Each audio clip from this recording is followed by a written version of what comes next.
గుడివాడ ఎమ్మెల్యేగా బాధ్యతలు చేపట్టి 2 ఏళ్లు పూర్తయిన సందర్భంగా ఎమ్మెల్యే వెనిగండ్ల రాము ప్రజలతో తన అనుభవాలను పంచుకున్నారు.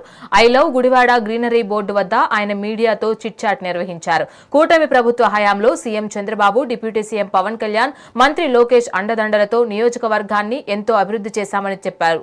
గతంలో మురికి కూపలుగా ఉన్న ప్రాంతాలను సుందరంగా తీర్చిదిద్దామని, బస్టాండ్ పనులు వేగంగా సాగుతున్నాయని చెప్పారు. గుడివాడ మార్పు కోసం ప్రజల సమస్యలు నేరుగా తెలుసుకోవడానికే తాను బైక్ పై తిరుగుతున్నానని ఎమ్మెల్యే రాము స్పష్టం చేశారు.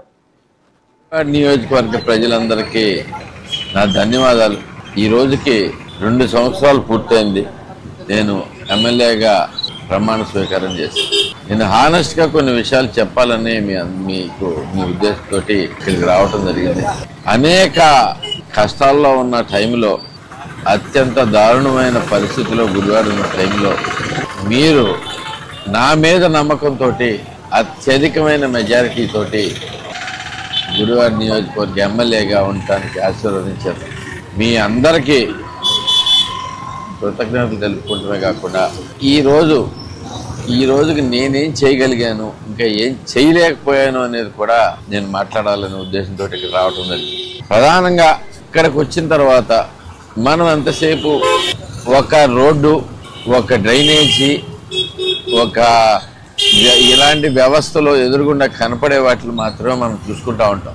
కానీ ఈ 2 ఏళ్లలో కూటమి ప్రభుత్వం వచ్చిన తర్వాత చంద్రబాబు నాయుడు గారి నాయకత్వంలో, పవన్ కళ్యాణ్ గారి ఆశీస్సులతోటి, అలాగే మా యువ నాయకులు లోకేష్ గారి అండదండలతోటి గుడివాడలో అనేకమైన కార్యక్రమాలు చేసుకోగలిగాం.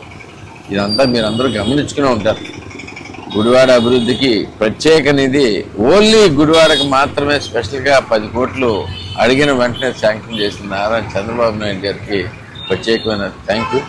అలాగే పవన్ కళ్యాణ్ గారు ఆయన అడగగానే మన గుడివాడలో ఉన్న ప్రతి ఫిల్టర్ బెడ్ని బాగు చేయడానికి మనకి వెంటనే యాక్షన్ తీసుకుని అన్ని గ్రామాల్లోనూ మంచినీరు సదుపాయం అందించగలిగేట్లు చేయగలగటం చాలా ఆనందకరం.